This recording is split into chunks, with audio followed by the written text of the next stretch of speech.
Today we're going to be taking a look at Kurapika, probably one of the best decks in the current format.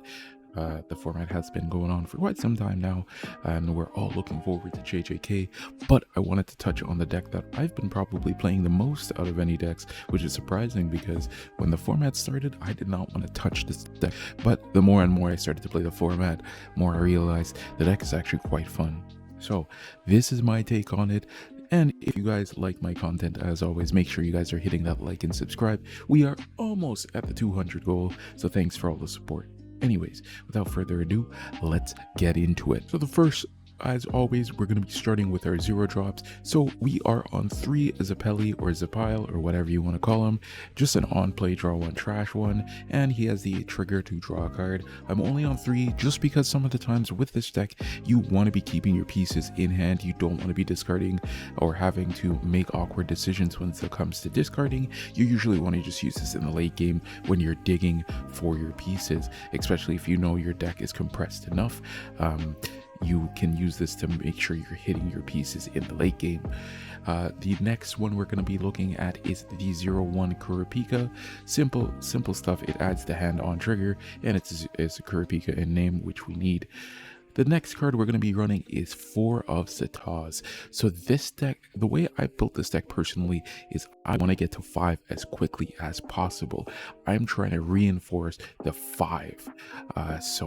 As soon as I can get to 5, I want to be doing that as fast as possible. And Sataz helps that because if we're going second, we can double Sataz, play a body, and then go to 5, restand, do our shenanigans.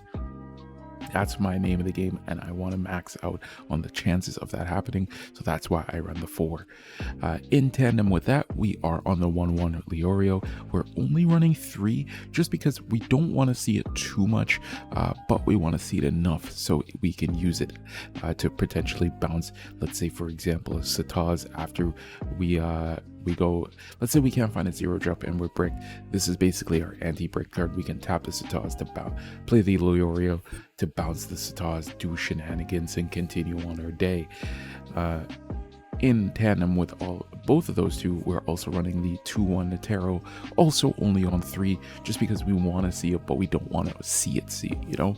So just being able to get that one when active is really nice, but because people are running Toshiro a little bit more frequently, you don't want to get punished because of this. So that's why we're only on 3. Now, this is the most controversial opinion in the deck. Right here, this is a flex slot. So I'm on the 3-1 Leorio. Usually what you will see here is either the 3-1 Leorio or you'll see the Basho. I'm of the take I like running the Leorio just because it's a little bit of a less threat factor for my opponents, because usually when people see a keyword on a body, they want to get rid of it. So if I put my Basho up in front with step, people are more than likely going to be gravitated towards removing it. Yes, you do get a removal, but then you're set back on energy, so you'd be wasting a turn essentially. So this with my Leorio, not only can I just sit on my Leorio in the back, if I've reached the point in the game where I don't care anymore about the 2 energy, I can just now push up the Leorio, and then bada bing bada boom, I'm swinging for 3k. Or even in the early game, if I have multiple Leorios and I'm kind of set with energy, I can just dump a few of them on the front line and it's still a 3k swing. That's my logic on it. Initially, when I was running the 2-1 Gon, it was a searchable target with the Leorio, but I just like the Leorio a little bit more just to not have that target on it. But alternatively, you can just switch this out for the Basho up to your preference. Next card we're going to be running is the 3-1 Kurapika, just another good 2 energy producer, and it becomes a 4k in the front line. And then the first big Kurapika we're going to be talking about is the 5-1 Kurapika. So this one says if you have 6 energy, it gains impact 1, and then on play and when attacking, you get to look at the top card and you get to put it at the top or bottom. This it is also a color trigger, but this effect is super good just because you're able to basically stack and manipulate the top card of your deck, especially when we use our special. It is very good in tandem with that, and it's very good aggressively. and it's just an overall good. Remember what I told you guys, this deck is looking to turbo to 5, so this is one of our 5-drop plays that we can benefit off of very early. In combination with that and trying to get to 5, we are on 4 of the neon. So as you guys know, I love me some neon gaming. This is probably one of the most grotesque 5-drops in deck.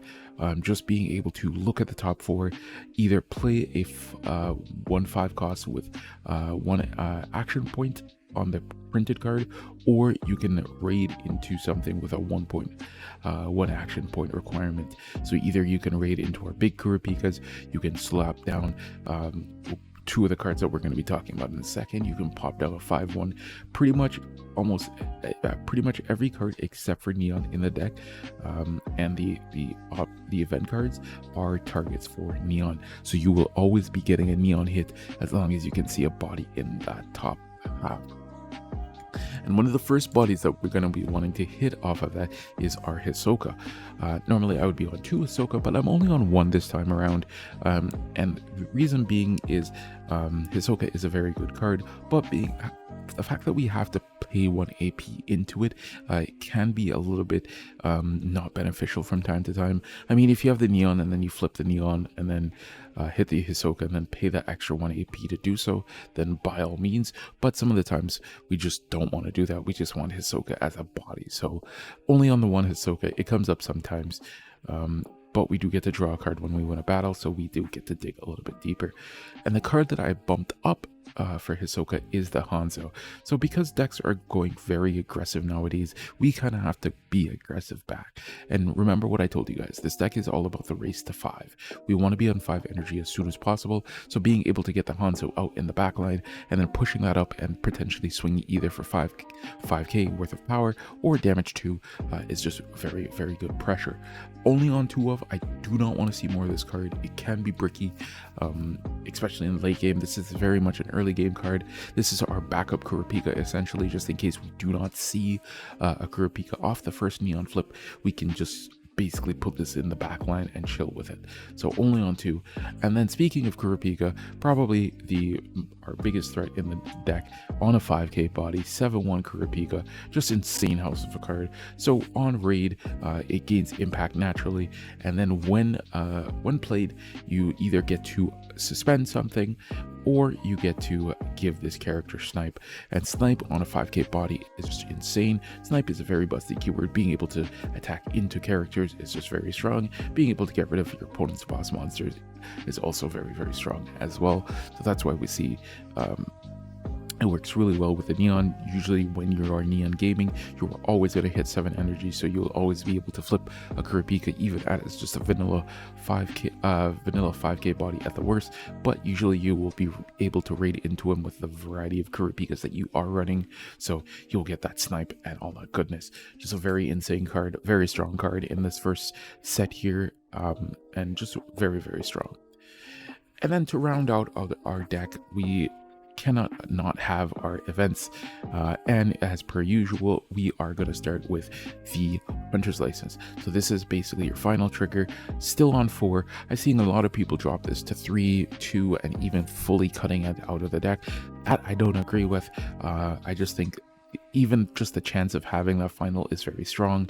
Being able to get 1 AP back for whatever reason can lead into some very silly turns with this deck, especially on the turn 2, turn 3.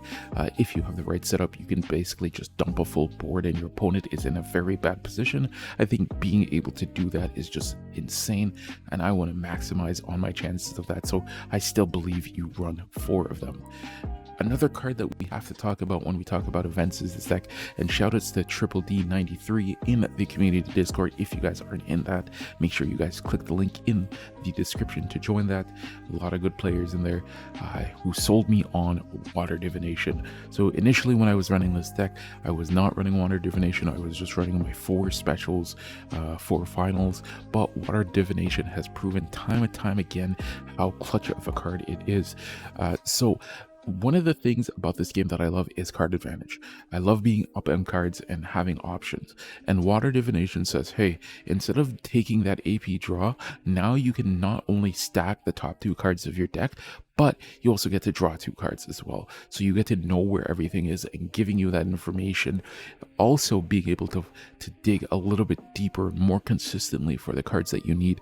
That's what makes the Water Divination such a powerhouse. Honestly, I would love to put it up at 3, but I just think it's nicely situated at the 2. Plus it is a draw trigger as well, so worst case scenario you can get a nice 1 draw off of that, digging 1 card deep. So this card is just all around good value. I definitely think it has its slot at 2. Maybe if you're feeling it, put it up at 3, but I like it at 2 personally.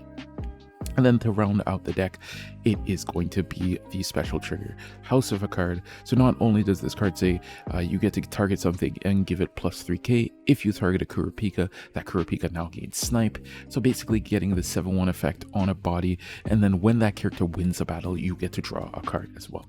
So not only does it replaces itself, not only does it provide immense pressure if you target a non-Kurapika. As soon as you target a Kurapika, this becomes removal. Just all around good card, and it also obviously has the special trigger, which makes it really good. Alright guys, here is a quick little turn combo guide that you can do to get a pretty nasty start if you see the right lines, and just to showcase the powerhouse that this deck can do. Alright, so we're going to be going second in this example. So our opponent is going to play 1 pass, then we're going to draw for turn. Then what we're going to do is we could essentially do this and get the same effect, but for this example I'm going to want to go double Sataz, just to show you why I want to run Sataz.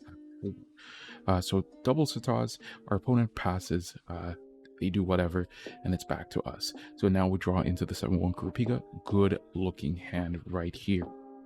So let's get our IP. All right, so we're gonna crack both Sataz. Both Satazes will now produce 2 energy.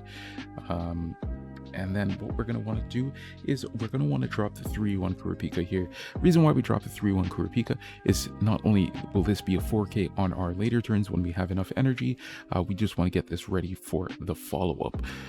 So what we're going to do next is we're going to use a final trigger to get that recent AP, and now we are prime and ready for Neon Gaming.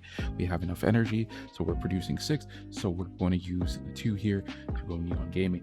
So we're going to reveal the top 4, and not a bad Neon Gaming. This is perfect. Hanzo is going to come online here, and then we're going to swing in for double damage. We then lose our Sataz, unfortunately, but now we're sitting on 4 energy comfy on the back line. We're going to pass it back over to our opponent. So our opponent has to remove this. If they don't remove this, this is a lot of pressure. Not only would they take 4, but potentially more on the follow-up. So we're going to untap, and now we are going to be at 3 AP for the following turn. So we're going to draw for the turn, and we luckily draw into another Neon. So we have quite a few options here, and I think the option I like is I'm going to actually play this Kurapika to go up to 5. I'm going to use the Hunter's License here to restand another AP, and then we're going to go into Neon Gaming. So Neon Gaming is going to come down, and then we're going to reveal the top 4. And then, man, oh man, do we hit. Because we have the other 7/1 Kurapika in hand, we're actually going to go for the 5/1 Kurapika now, and then we're going to look at the top card, which should not be relevant here. It is a Water Divination, so we will leave it on top. And then to final out, we are going to raid over this into Kurapika here. So not only do we have double damage, we also have 2 impactors, one on a 5k, one on a 4k, that can also stack the top of our deck. Insane start, and that's what you kind of want to look for. As fast as possible when you can slam these Neons on board. Yes, we did have to use 2 finals, but we are so in the driver's seat right here. It is going to be very difficult for your opponent to come back from this. That is it, guys. That is my Kurapika guide for this current set 1-ish format, pre-JJK. I've been enjoying the deck a lot. I didn't think I was going to enjoy it this much, but it has been the most fun for me so far. I know you guys are going to be saying, oh, T-Mac, but what about Yellow Bleach? I love Yellow Bleach just the same, but Kurapika is very, very fun to play. It's a very rewarding playstyle, especially if you're hyper focused on the Neon Gaming. It is just like playing Russian roulette, but in TCG format. But anyways, thank you guys as always for watching. It's great to be back. So make sure you guys look out for more videos and stuff like that coming on the channel with some gameplay that I will be uploading later in the week. So make sure you guys stay tuned. Anyways, my name is T-Mac once more. Thanks for watching. Stay safe, stay hydrated, and I will catch you guys in the next one. Peace.